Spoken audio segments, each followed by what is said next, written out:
जय श्री हरि, जय श्री राम, जय बजरंगबली। बांधवों, मैंने अयोध्या कांड के दोहा 116 पर विश्राम लिया था। आप लोगों ने श्रवण किया। अब आगे का प्रसंग सुनिए। कोटि मनोज लजावनी हारे, सुमुखी कहूँ को आई तुम्हारे। सुनी सने मैं मंजुल बानी, सकुच सिए मन महू से कानी। हे सुमुखी, कहो तो अपनी सुंदरता से करोड़ों कामदेवों को लजाने वाले ये तुम्हारे कौन हैं? उनकी ऐसी प्रेममयी सुंदर वाणी सुनकर गांव की नारियां पूछती हैं, तो उनकी ऐसी सुंदर कोमल वाणियाँ सुनकर सीता जी चौंका गई है और मन ही मन मुस्कुरा रही है कि नहीं बिलो कति धरनी, दू सकोच सकुचति बड़ बरनी। सकुचि स प्रेम बाल मृग नैनी, बोली मधुर बचन पिक बहनी। उत्तम वर्ण वाली सीता जी उनको देखकर संकोचवश पृथ्वी की ओर देखती हैं। वे दोनों ओर से संकोच से संकुचा रही हैं, अर्थात नो बताने में ग्राम की स्त्रियां को दुख होने का संकोच है और बताने पर लज्जा रूप संकोच। हिरण के बच्चे के सदृश नेत्रों वाली और कोकिल की सी वाणी वाली सीता जी चौंकाकर प्रेम सहित मधुर वचन में बोली। सहज सुभाय सुभग तैन गोरे, नामु लखनु लघु देवर मोरे। बहुरी बदनु विदु अंचल ढाकी, पियतन चितई भौंकरी बाकी। ये जो सहज स्वभाव सुंदर और गोरे शरीर के हैं, उनका नाम लक्ष्मण है। ये मेरे छोटे देवर हैं। और फिर सीता जी लज्जावश अपने चंद्रमुख को आंचल से ढककर और प्रियतम श्री राम की ओर निहार कर भौहें टेढ़ी करके कहती है क्या? आगे सुनिए। खंजन मंजू तिरी छे नयनी, निज पति कहे उती नहीं सिय सयनी। भई मुदित सब ग्राम बधूती, रंकन राय राशि जनु लूटी। खोजन पक्षी के से सुंदर नेत्रों को तिरछा करके सीता जी ने इशारे से उन्हें कहा कि ये श्री रामचंद्र जी जो है श्याम वर्ण वाले, वे मेरे पति हैं। यह जानकर गांव की सब युवतियाँ स्त्रियाँ सब प्रकार आनंदित हुई, मानो कंगालों ने धन की राशियाँ लूट ली हो। अति सप्रेम सिय पाए पड़ी, बहुविधि देहि आशीष। सदा सुहागनी हो तुम, जब लगी मही अहि शीस। सियावर राम जय जय राम, सियावर राम जय जय राम। वे अत्यंत प्रेम से सीता जी के पैरों में पड़कर बहुत प्रकार से आशीष देती है, शुभकामना करती हैं। जब तक शेष जी के सिर पर पृथ्वी रहे, तब तक तुम सदा सुहागिनी बनी रहो। गांव की स्त्रियां सीता जी के चरण पड़कर उन्हें आशीर्वाद देती हैं। पार्वती समपति प्रिय हो, देवी न हम पर छारब छो। पुनि पुनि विनय करई कर जोरी, जो यही मार्ग फिरिय बहोरी। और पार्वती जी के समान अपने पति की प्यारी हो। हे देवी, हम पर कृपा न छोड़ना, बनाए रखना, कृपा अपनी बनाए रखना।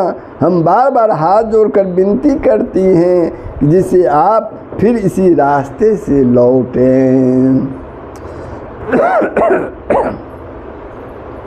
दर्शनु देव जानी निज दासी, लखी सिंह सब प्रेम पियासी।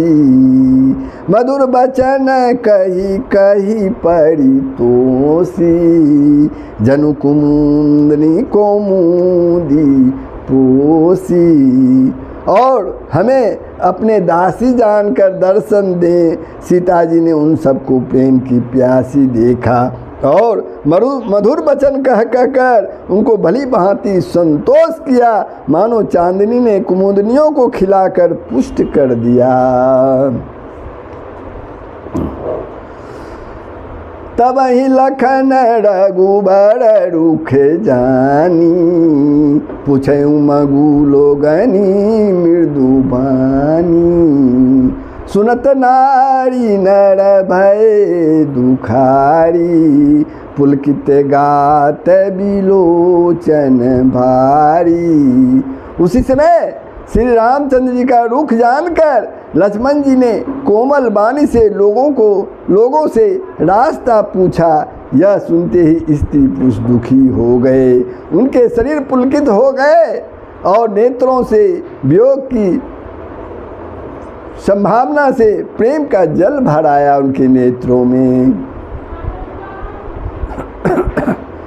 मिटा मोदु मन भये मलीने, विधि निधि दिन्य ले तजनु छीने। समुझ करम गति धीर जू किन्ना, सोदि सुअगम मगु तिन कही दिन्ना।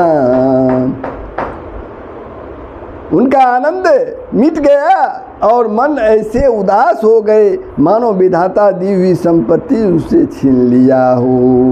कर्म की गति समझकर उन्होंने धैर्य धारण किया और अच्छी तरह निर्णय करके सुगम मार्ग बतला दिया। लखन जान की सहित तब गवनु किन्ने रघुनाथ, फेरे सब प्रिय बचन कही, लिए लाई मन साथ सियावर राम जय जय राम। तब लक्ष्मण जी और जानकी जी सहित श्री रघुनाथ जी ने गमन किया और सब लोगों को प्रिय वचन कहकर लौटाया, किंतु उनके मनों को अपने साथ ही लगा लिया। फिरत नारी नर अति पछिताहि, देहि दोषु देहि मन माहि। सहित विषाद परस पर कहीं, विधि कर तब उल्टे सब अहं। लौटते हुए स्त्री पुरुष बहुत ही पछताते हैं और मन ही मन देवों को दोष देते हैं, परस्पर विषाद के साथ कहते हैं कि विधाता के सभी काम उल्टे ही होते हैं। निपट निरंकुश निठुर निशंकु, जहि शशि किन्ने सरजू सकलंकु। रुख कलप तरु सागरु खारा, तेहि पठये बन राज कुमारा। वह विधाता बिल्कुल निरंकुश, निर्दय और निडर है, जिसने चंद्रमा को रोगी यानी घटने बढ़ने वाला और कलंकी बनाया, कल्प वृक्ष को पेड़ और समुद्र को खारा बनाया। उसी ने इन राजकुमारों को वन में भेजा है।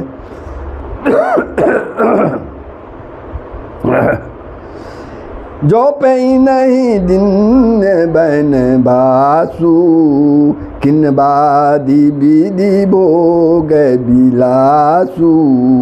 ए बिचरही मग बीनु पद त्राना, रचे बादी विधि बाहन नाना।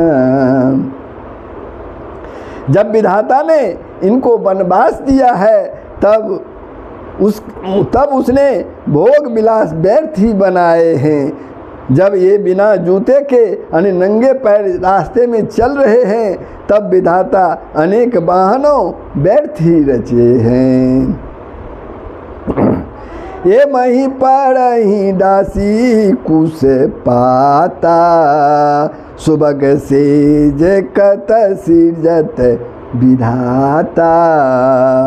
तरु बरबास नहीं विधि दिन्ना, धबल धाम रची रची सरमुकिन्ना। जब एक कुश और पत्ते बिछाकर जमीन पर पड़े रहते हैं तब विधाता सुंदर सेज किस लिए बनाता है। विधाता ने जब इनको बड़े बड़े पेड़ों के नीचे का निवास दिया तब उज्जवल महलों को बना बना कर उसने व्यर्थ ही परिश्रम किया। जो ये मुनि पट धर जटिल, सुंदर सुठी सुकुमार। विविध भांति भूषण बसन, बादी किए करतार। सियावर राम जय जय राम, सियावर राम जय जय राम। जो ये सुंदर और अत्यंत सुकुमार होकर मुनियों के समान वस्त्र पहनते और जटा धारण करते हैं तो फिर विधाता ने भांति भांति के गहने और कपड़े व्यर्थ ही बनाए। तो बांधवों, अब मैं अयोध्या कांड के दोहा 119 पर विश्राम लेता हूँ। आप लोगों ने श्रवण किया, कैसा लगा अवश्य कमेंट के माध्यम से बताएंगे और शेयर के माध्यम से दूसरों को भी श्रवण करने का मौका देंगे। अगर आपने मेरे वीडियो को सब्सक्राइब नहीं किया तो अवश्य सब्सक्राइब कर दें। सबका भला ही होगा, पूरे विश्व का भला होगा। जय श्री राम।